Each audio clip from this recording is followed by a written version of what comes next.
Karibuni Nigeria. Asanteni sana.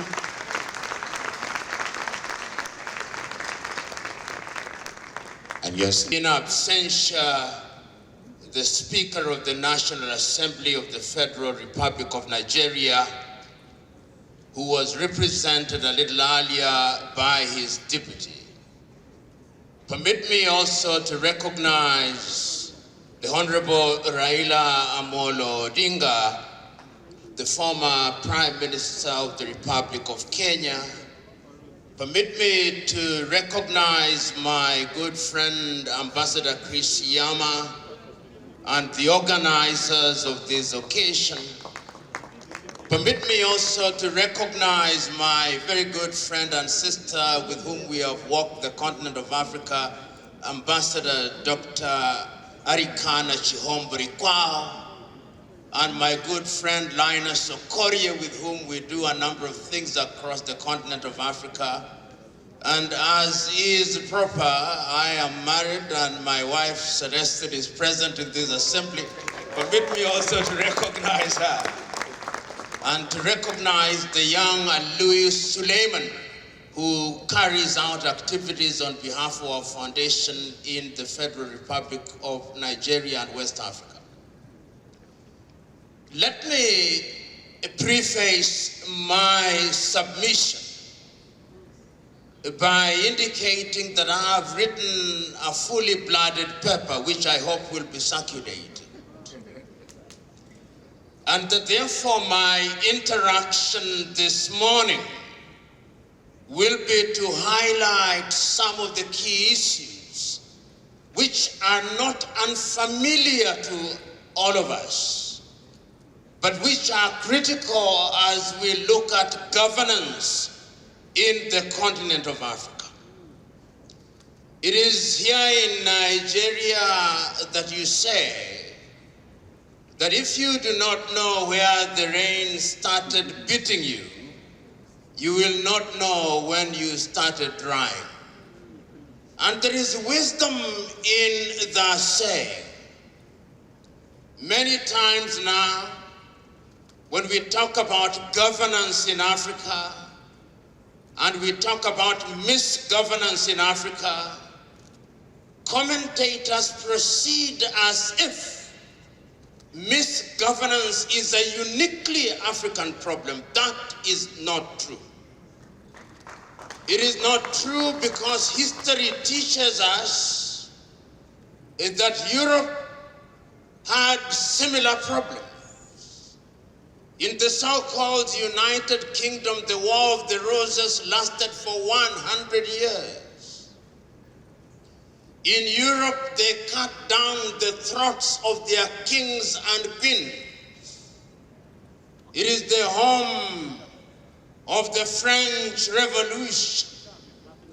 It is the home of the bourgeois revolution. It is the home of the Bolshevik Revolution. It is the home of two major tribal wars, which they call the World Wars, into which we were forcibly included.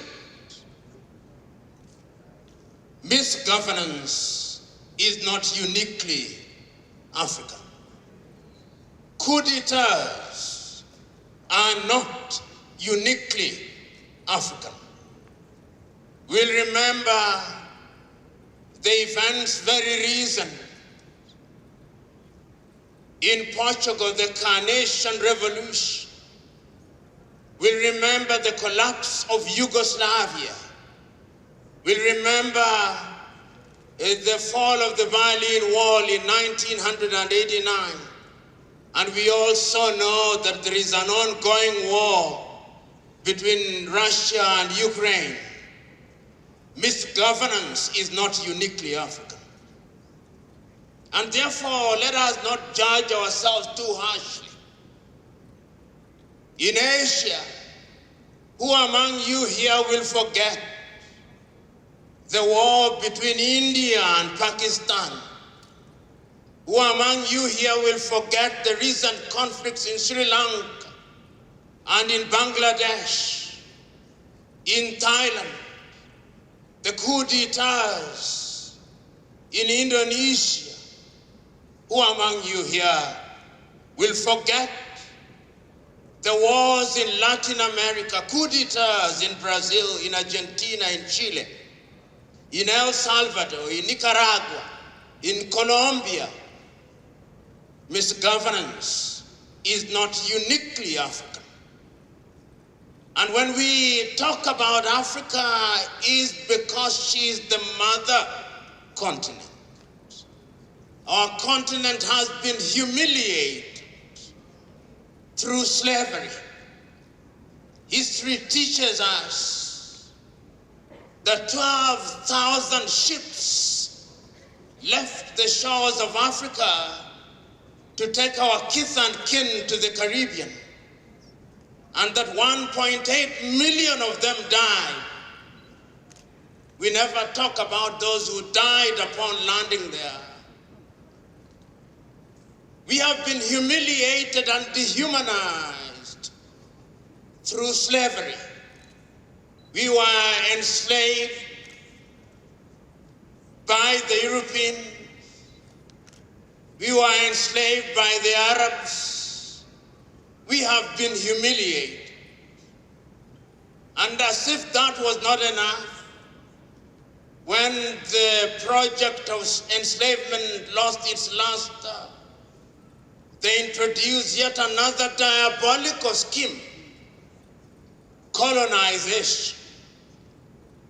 And through that colonization, they sat down in Berlin in 1884 and 1885 and divided us into spheres of influence. The French had their own, the Germans had their own, the British had their own, the Portuguese had their own, the United Kingdom or the English had their own, the Italians had their own, the Belgians had their own, and they sowed the seed of discord and mistrust in us. They came here and told the Hausa and the Fulani, Yoruba are no good, and vice versa. They told the Igbo the same thing. They told the Kanuri the same thing. They told the Kalabari the same thing. Divide and rule was the philosophy that governed them. And we fought back because the black man has always fought back. As I stand here, I can, courtesy of history, see the fight back from the Caribbean. Sylvester Williams in Trinidad and Tobago, holding the Pan-African meetings. We fought back. I can still see Marcus Garvey telling us to come back to the mother continent. We fought back. We fought back in the Caribbean. We fought back in the United States of America. Great names emerge. John Henry Clark, W.E.B. Du Bois, Martin Luther King Jr., Malcolm X, Carter G. Woodson. We fought back.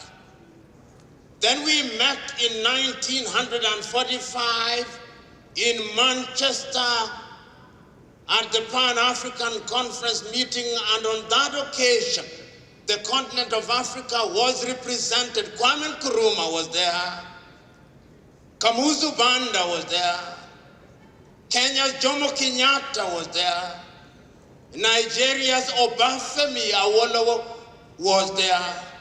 They were there. And we came back and fought the colonial project. And the colonial project was defeated.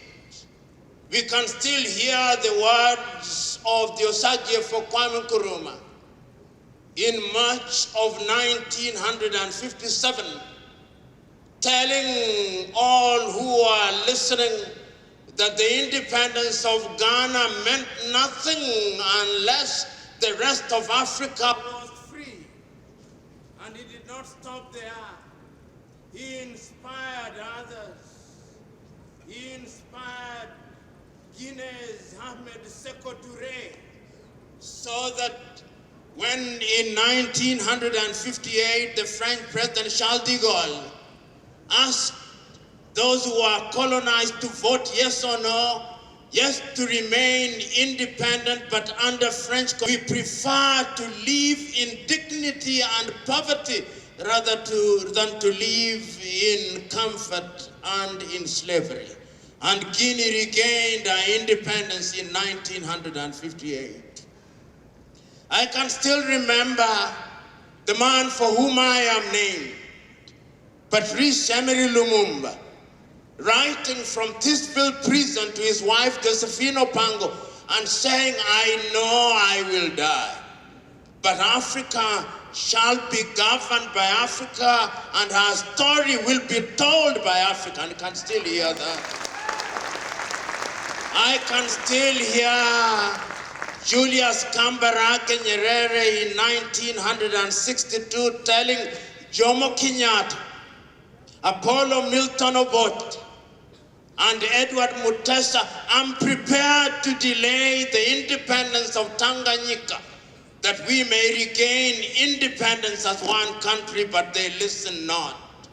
I can still hear David Dako of Central African Republic, then known as Ubangishari, saying that unity is important because it is the only thing that is going to immunize us against the vagaries of the neo-colonial project.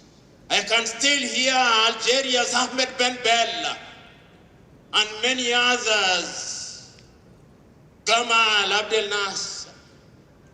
And I can see the 32 leaders assembled in Addis Ababa, Ethiopia, between the 23rd to the 25th days of May 1963, each one of them inspired. Can still remember the speech of Haile Selassie, that of Nyerere, that of David Dako, but the most iconic of them, that of the Osagyefo Kwame Nkrumah, delivered on Saturday, the 25th day of May 1963, telling his audience, we must unite now. Let us live here with one government, with one army, with one currency, with one capital. And I propose, he said on that day, that the capital of Africa should be Leopoldville, now Kinshasa. But others can choose another. I can hear him. But we listened to him not. And we ended up with the Organization of African Unity, a week jamboree where African leaders attend and deliver speeches which are only mouth deep and heart absent. So that today, as we are gathered here, look at our continent. As we talk about new governance, what is it that we must do? Because we are here not to lament, we are here to prescribe solutions.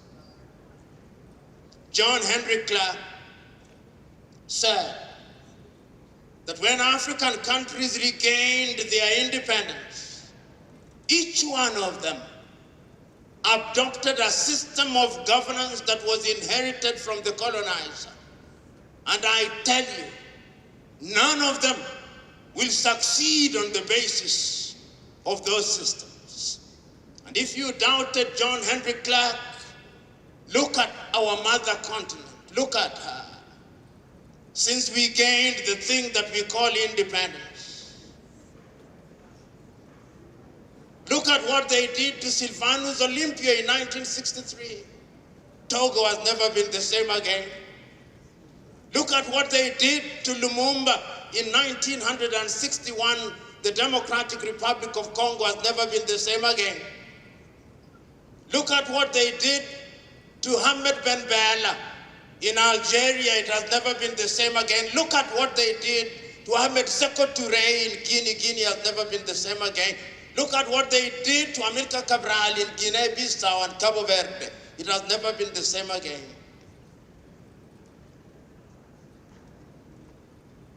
Look at what they did in Sudan, to that war. Look at what they did to John Garang di Mabior in South Sudan. Never the same again. Look at Somalia. Never the same again. Look at northern Mozambique. Not the same again. Look at the Sahel. What they did to Tomai Sidore Noel Sankara. Not the same again. That is the continent. That is why we are gathered here to ask ourselves the fundamental question. What systems of governance can we adopt in order to realize our potential? In 1965, the Osagyefo Kwame Nkrumah wrote a book in which it is actually claimed, and for which he was removed from power. The book was Neocolonialism, the last stage of imperialism.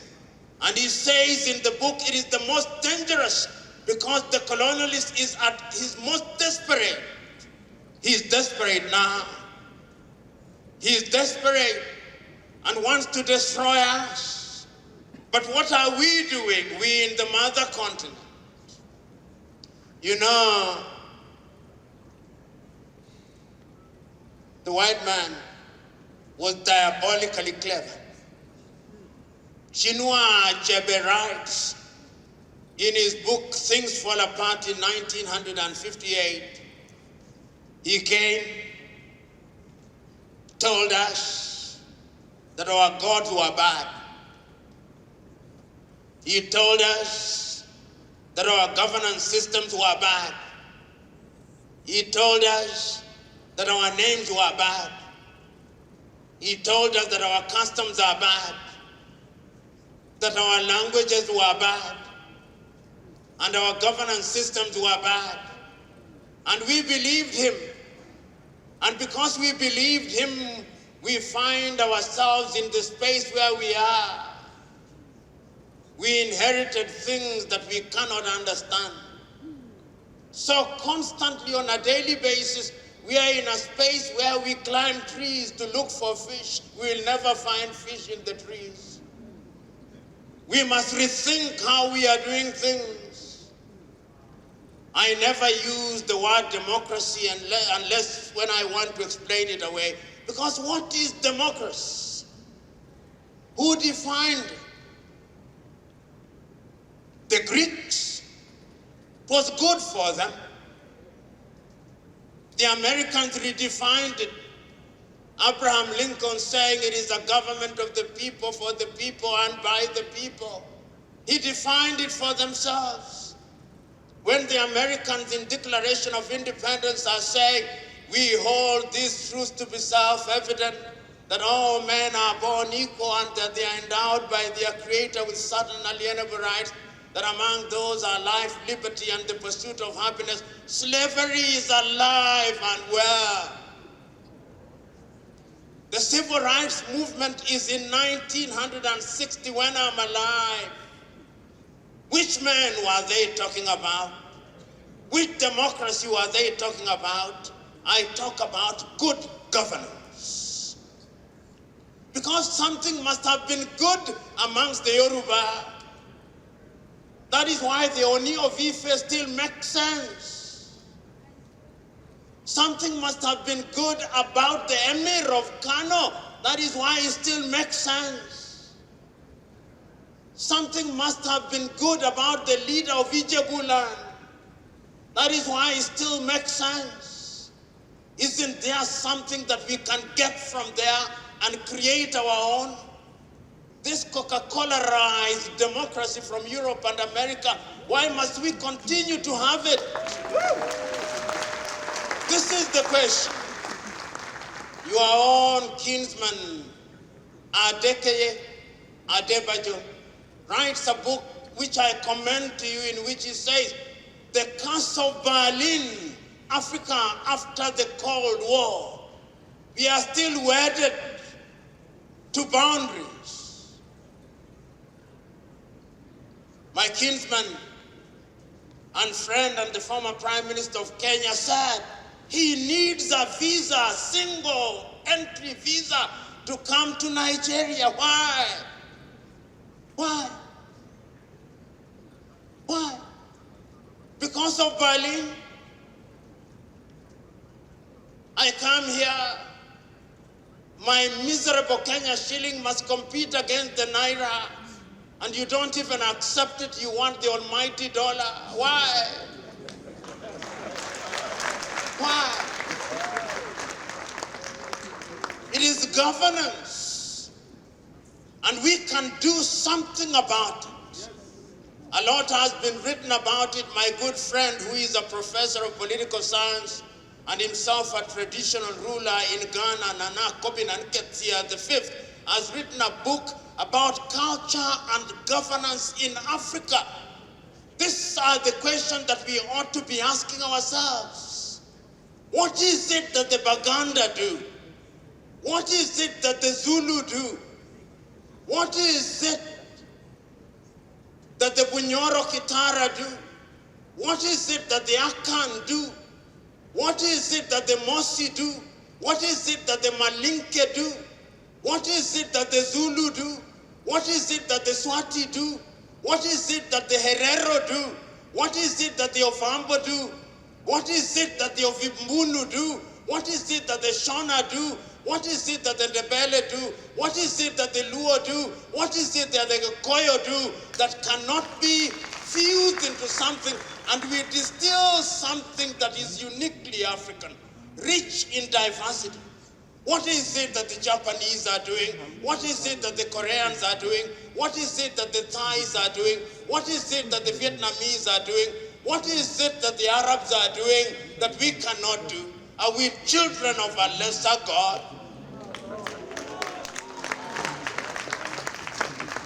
And you know, the white man fed us through education. Samora Moises Machel at one time said that one day he listened to some Africans arguing, and they were saying, we are better off because we were colonized by the British. And another said we were better off because we were colonized by the French. And saying you are bad because you are colonized by the Portuguese, the poorest country in Europe. And Samora said it is like slaves sitting down and saying that one slave master is better than the other. And he said, what does it matter when the slave master is slaughtering you? One slaughtering you smiling, one slaughtering you sneering. At the end of the day, you are slaughtered. And this is why Samora Moises Machel said, for the African nation to survive, the tribe must die.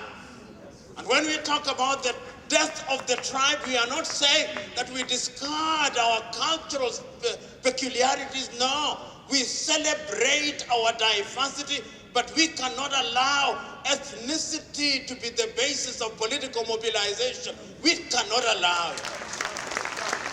The tribe is innocent.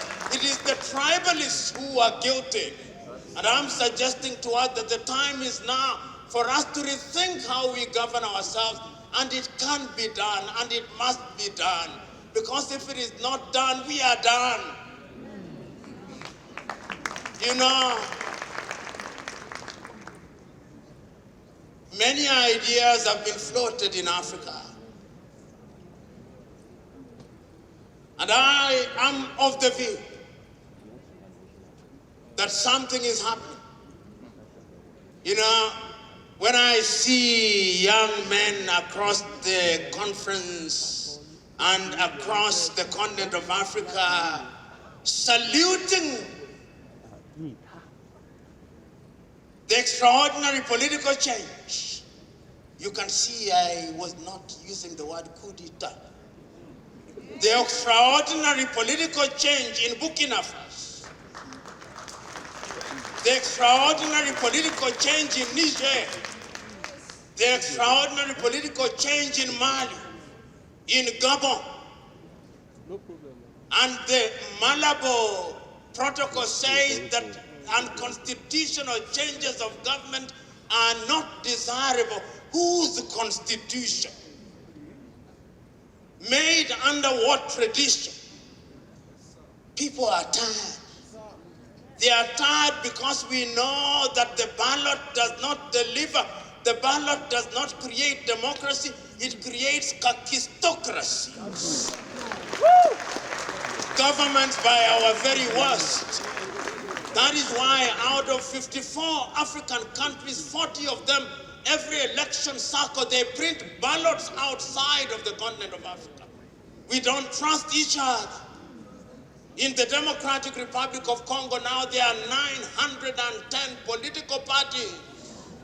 We have bastardized this thing that we inherited from Europe and America.